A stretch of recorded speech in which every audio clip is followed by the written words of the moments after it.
kalau sewajarnya itu orang tua biasanya itu ada batasnya. Ini saya lihat-lihat kayak orang berpacaran. Ciuman bibir? Ya, walaupun di depan orang? Iya. Ketidakwajarannya itu si Santinya kayak istilah pasrah. Dalam artian pasrah itu kayak ya amit mungkin kena guna-guna atau gimana. Iya. Apakah bapaknya ada gelogat ke sana? Saya mikirnya gini karena si Santinya kayak orang dia kayak pasrah gitu. Kayak pikirannya kosong gitu. Kosong.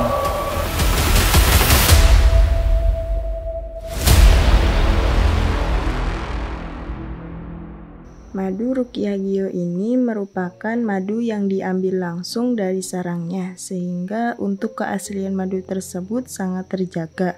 Dan juga madu Ruqyah Gio ini sudah didoakan oleh para ulama dan habaib dan dibacakan burdah, maulid rotib al-hadat, serta didoakan ribuan jamaah, yang tentunya madu ini sangat bermanfaat bagi kesehatan dan khasiatnya juga sangat banyak, yaitu untuk penyakit medis dan non-medis seperti sihir, tenun, guna-guna, santet, dan untuk penyakit medis seperti stroke, penyakit jantung, tumor, sulit mendapatkan keturunan, malas beribadah, anak nakal, dan lain-lain. Rasulullah Shallallahu Alaihi Wasallam bersabda, "Aku menganjurkan atas kalian 2 obat madu dan Al-Quran hadis." Imam Bukhari Muslim. Jika ingin memesan madu Ruqyah Gio, hubungi nomor admin 0813 332 2776. Dan hasil dari penjualan madu Ruqyah Gio ini juga disumbangkan untuk pembangunan Masjid Thoriqul Jannah dan pondok pesantren. Bagi para donatur yang ingin menyumbangkan hartanya untuk pembangunan Masjid Thoriqul Jannah ini bisa kirim ke nomor rekening Bank BCA 123 052 7225, Bank BRI 0516 0103 2763504, Bank Mandiri 1440575711111 atas nama Muh Idrisul Marbawi, Yayasan Gus Idris Al-Marbawi. Assalamualaikum warahmatullahi wabarakatuh. Untuk sahabat-sahabat Umi Liva Official dimanapun berada, alhamdulillahirobbilalamin, puji syukur kehadirat Allah Subhanahu wa Ta'ala, yang mana malam ini sahabat bisa berjumpa kembali dengan Umi, di mana posisi Umi ini saat ini diundang sahabat oleh seorang ibu yang mana akan menceritakan sesuatu apa yang terjadi, dan itu posisinya masih dalam kisi-kisi ya sahabat, di mana ada seorang bapak dan juga anaknya itu dicurigai ada sesuatu yang tidak wajar, sehingga membuat warga itu resah, sehingga membuat gimana ya, warga itu merasa terusik.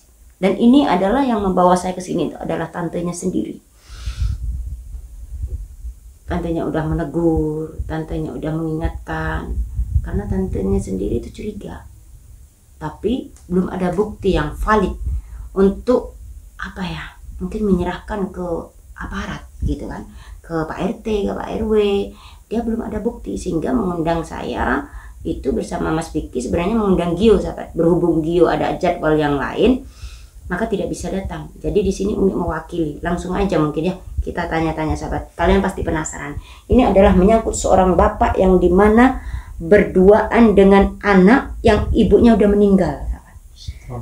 Ibunya udah gak ada Ki.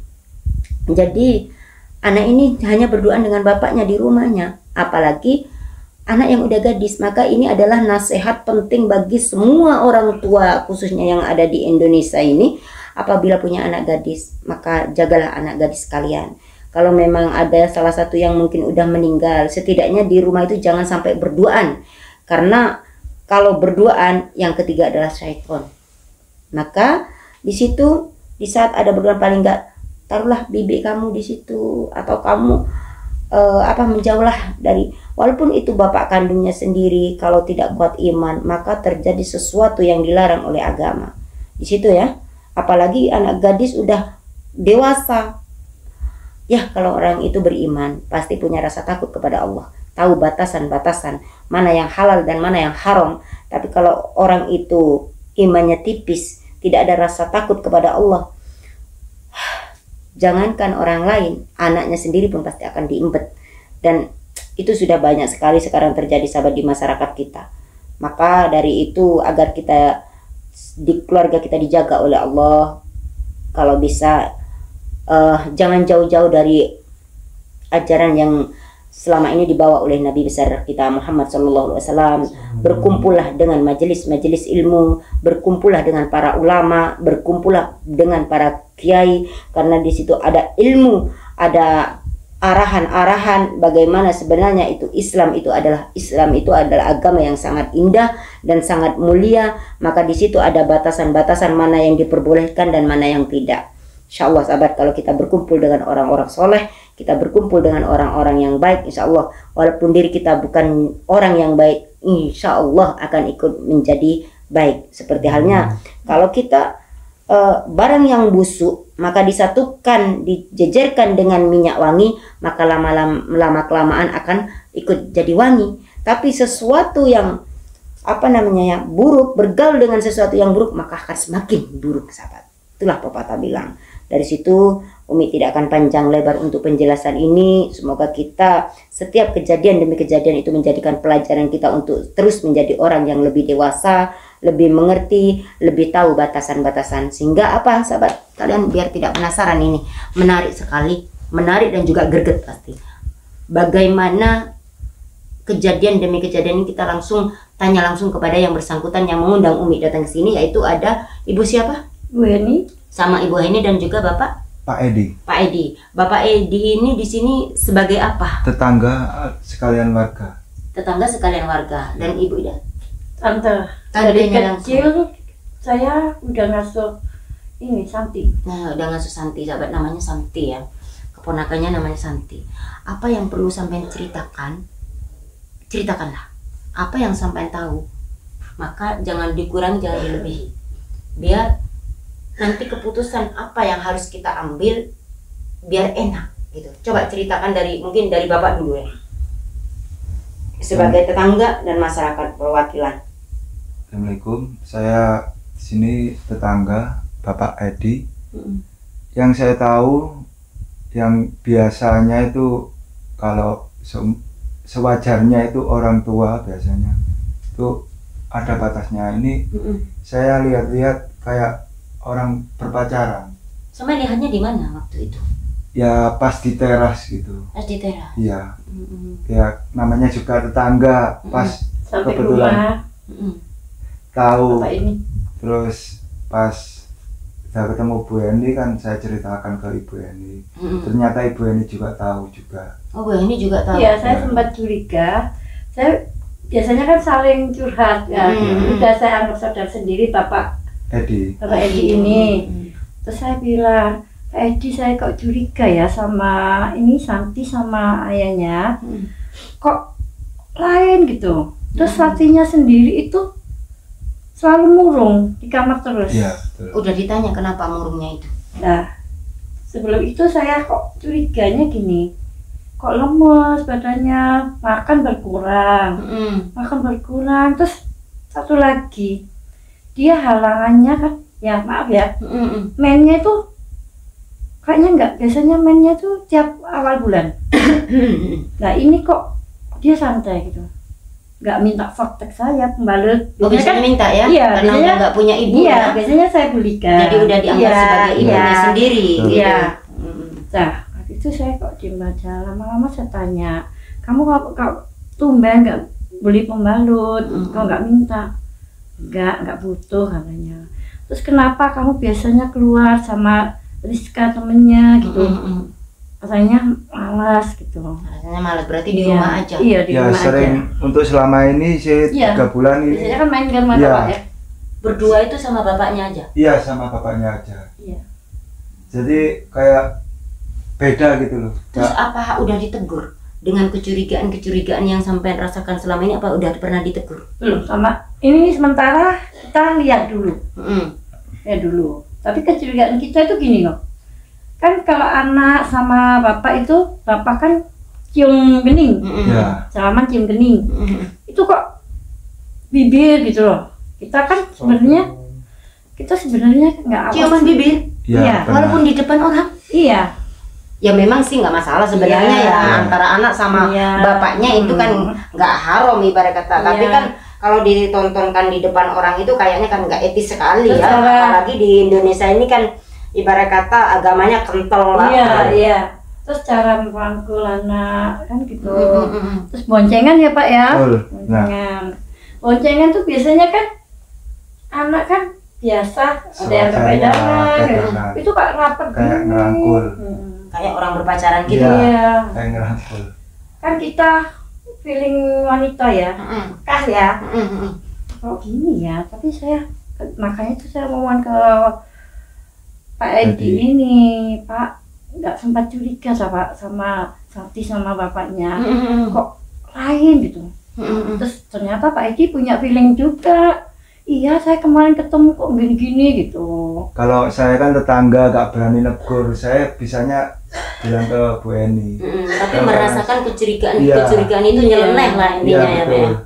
Makanya saya gini, kok gini, iya Pak saya gimana mau negur. Rudi itu wataknya keras. Orangnya keras ya. Iya. Terus kenapa sampean bisa punya kepikiran untuk mengundang saya atau dan tim yang lain untuk datang ke sini? Saya pingin gini loh. Saya panggil Umi ya. Iya, iya, boleh, boleh. Gini, Umi, saya minta solusinya gitu.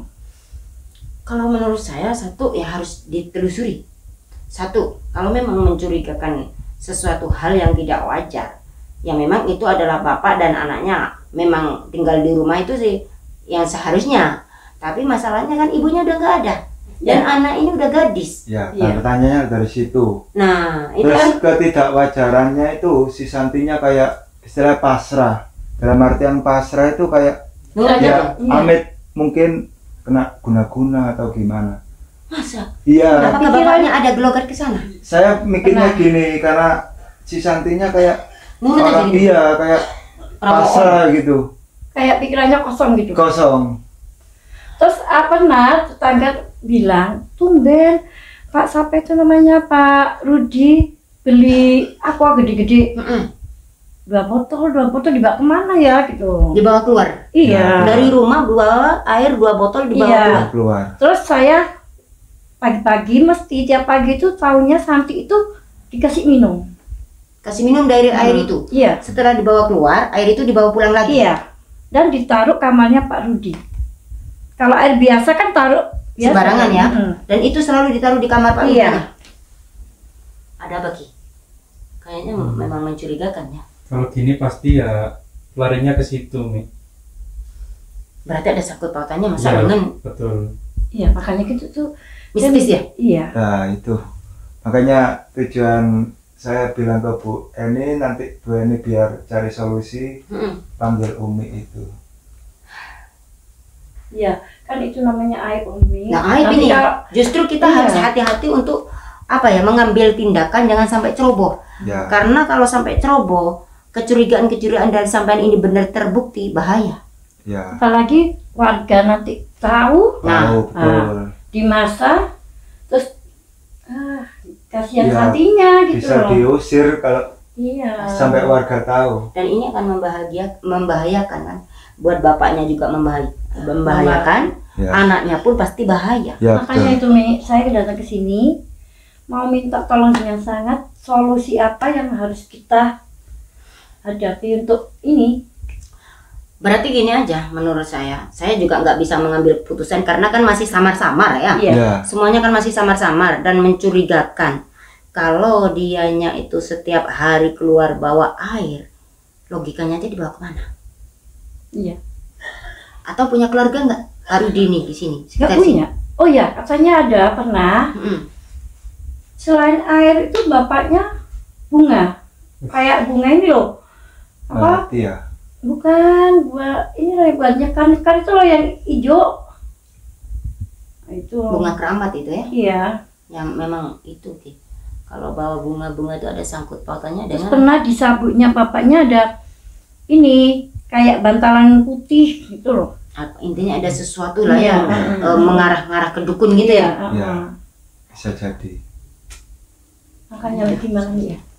Kalau kita langsung serbu ya, kita nggak ada bukti. Kita nggak ada bukti, kita harus mengumpulkan bukti-bukti yang kuat dulu bahwa benar mereka itu ada hubungan sesuatu yang seperti sampean katakan. Atau gini Ki, ini kan rumahnya Pak Rudi. Ya. Kita nggak bisa lama-lama di sini. Iya, Iya, Nggak betul. boleh, kita harus cepatnya tinggalkan sini. karena di bawah alam sadar loh Santi itu kayaknya. Kira-kira dibawa kemana sekarang kok nggak ada di rumah? Nggak Ya. tahu, masa Belum janjian tahu. lagi Pak? Keluar biasanya. Kalau gitu kita cepet tinggalkan rumah ini aja, Ki. Iya. Ya. Gini aja, Bu.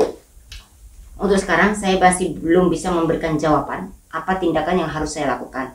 Saya akan komunikasikan sama keluarga besar Gio, ya, Gus Oh, iya. Idris Official. Saya musyawarah dulu. Kemungkinan kita harus melibatkan, Ki. Melibatkan Gus Idris, mau nggak mau. Betul, Hmm. betul Mi. Berarti gini sahabat, sekarang saya mau pulang. Ya, habis ini kamu langsung lihat di tayangan Gus Idris ya. Saya akan memberikan informasi bahwa di sini ada kejadian seorang bapak dan juga anaknya mencurigakan warga, di mana warga itu udah melapor ke saya. Nah, kita harus pulang kayaknya. Dan kita nggak bisa lama-lama di sini, Bu. Iya, Kayaknya betul. kita lanjut di luar aja. Tolong ya Umi ya. Siap-siap. Solusi dan- Mungkin di luar aja kita lebih Iya. baik. Iya. Jangan sampai di sini ketahuan, mencurigakan sekali nanti, Ki. Iya, iya, iya. Kita keluar aja ya. Makasih ya Umi. Iya, iya, iya. Nanti akan saya kasih tahu, Bu, ya. Kita akan kabarin. Kemungkinan besok saya akan datang lagi Iya, ke iya, sini. Ya. Semoga tidak sampai terendus ke masyarakat luas kejadian Iya, ini, iya. karena itu akan sangat membahayakan sekali. Ibu juga harus tahan diri dulu, Iya. tahan dulu biar saya menelusuri bersama sahabat-sahabat, mengumpulkan bukti sebanyak-banyaknya. Iya. Barulah kita ambil tindakan. Apakah benar Pak Rudi ini terlibat dengan dukun, dan apakah benar kecurigaan dari ibu sama bapak terbukti? Nah, kalau iya, maka tindakan apa yang harus kita lakukan nanti menyusul kita Iya, kabari. iya, iya. Mungkin begitu saja sahabat. Rumah ini harus saya tinggalkan karena ini adalah kediaman Pak Rudi. Kita khawatir Pak Rudinya pulang bersama anaknya, wah ketahuan lah. Jadi misi kita berantakan nanti. Iya. Dari situ saya mohon pamit sahabat, apabila banyak kekurangan dari saya, ya mohon dimaafkan. Langsung lanjut sekarang, saksikan di channel Gus Idris Official. Saya akan menjumpai Gus Idris, insya Allah akan dilihatkan di Gus Idris Official ya. Terima kasih. Ditunggu, Ya, jangan ambil tindakan apapun sebelum ada informasi dari saya. Ya, terima kasih. Ya udah, terima kasih sahabat-sahabat. Assalamualaikum warahmatullahi wabarakatuh. Waalaikumsalam. Waalaikumsalam.